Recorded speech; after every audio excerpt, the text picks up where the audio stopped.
Président, donc pour rejoindre les propos de Jean-Charles Orsuch, ce matin, lorsque j'ai entendu vos deux discours, notamment, Monsieur le Président, vous avez dit les responsables français ont engagé une démarche de mise au pas de la société corse et à l'unisson avec le président de l'exécutif, vous regrettiez de ne pas être entendu par le gouvernement. J'ai trouvé vos deux discours très durs et je dois dire que je n'ai pas tout à fait compris pourquoi ils avaient été tenus et je me suis même dit encore une fois la rengaine de l'élu nationaliste contre le méchant État français qui l'empêche de mener sa politique, finalement un constat d'échec et puis un seul responsable, l'État.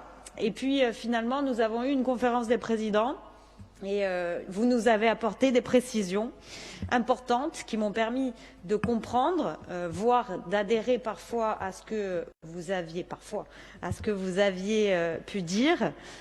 Notamment, je suis très inquiète, comme Jean-Charles vient de le dire, lorsque vous nous rapportez les propos d'un représentant de l'État qui dirait que nous avions déjà beaucoup obtenu et que la situation économique de la Corse n'était pas si catastrophique que ça, qu'au contraire, elle était maîtrisée.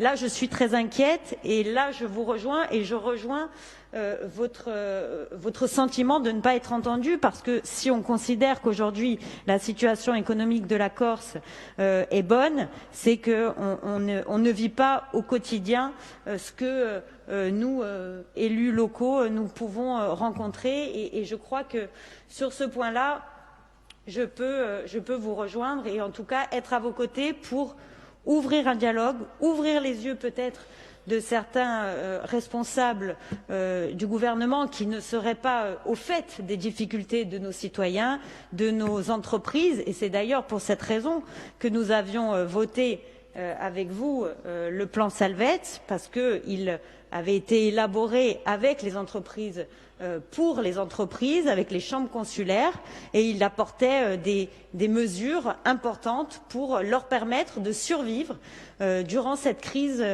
qu'ils traversent et qu'ils vont traverser pour les mois à venir. Ce n'était pas simplement des aides ponctuelles que nous demandions, mais vraiment pouvoir aider ces entreprises corses, et donc nous vous avons suivi sur ce volet-là. Malheureusement, et nous savions aussi que certaines mesures qui étaient demandées, notamment les mesures fiscales, ne seraient pas entendues, mais au moins on peut espérer que nous serons entendus sur certaines mesures qui pourraient être mises en place assez rapidement. Alors au moment où on avait voté ce plan Salvette, nous avions regretté qu'il manque le volet essentiel, le plan relance. Et c'est là où vous ne pouvez pas être entendu par le gouvernement parce que on ne parle pas le même dialogue. Il y a un plan relance, comme l'a dit Jean-Charles, qui entre dans un cadre national.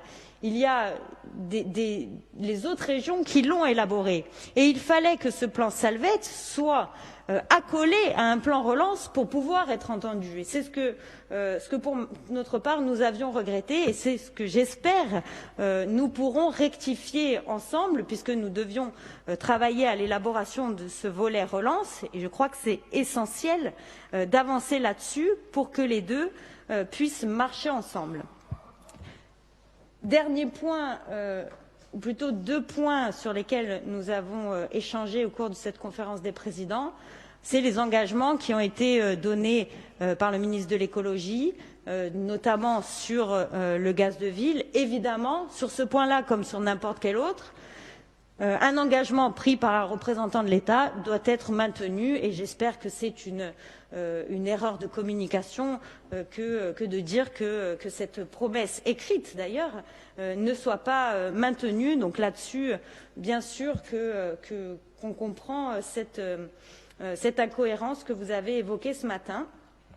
Et le dernier point, ce sera sur les détenus DPS donc, que vous avez évoqués, qui souhaitent finir leur peine au plus proche de leur famille. Je crois que là-dessus encore, on peut vous rejoindre. Simplement, j'ai relu votre communiqué du 18 décembre et je le trouve à minima maladroit. Parce que vous indiquez que les DPS, si la décision de retrait des DPS serait une décision juridique et la décision de maintien, ce serait une décision politique. Vous évoquez la logique de vengeance de l'État. Je trouve qu'à l'aube de la prise de la décision, ça ne va pas dans le sens d'une décision favorable pour ces détenus.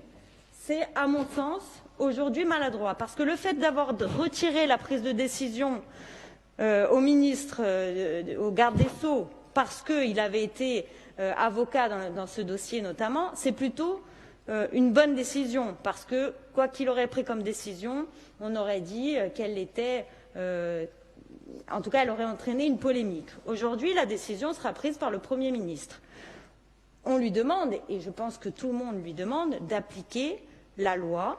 C'est tout à fait humain, logique, que ces personnes qui ont purgé la grande partie de leur peine sur le continent puissent terminer cette peine au plus proche de leur famille. C'est logique pour eux, c'est logique pour leur famille, c'est logique pour la société, parce que quand on est détenu, on est privé de notre liberté, mais on doit pouvoir avoir accès à notre famille, et c'est tout à fait légitime d'entendre cela. Mais je crois que ce communiqué, vous auriez pu, en tout cas, il me semble aujourd'hui prématuré. Attendons la décision du Premier ministre, et dans ce cas-là, on pourra la commenter si on estime qu'elle ne correspond pas à ce que nous attendions. Voilà, Monsieur le Président, pour les observations que j'avais à faire sur les points que nous avons évoqués ensemble.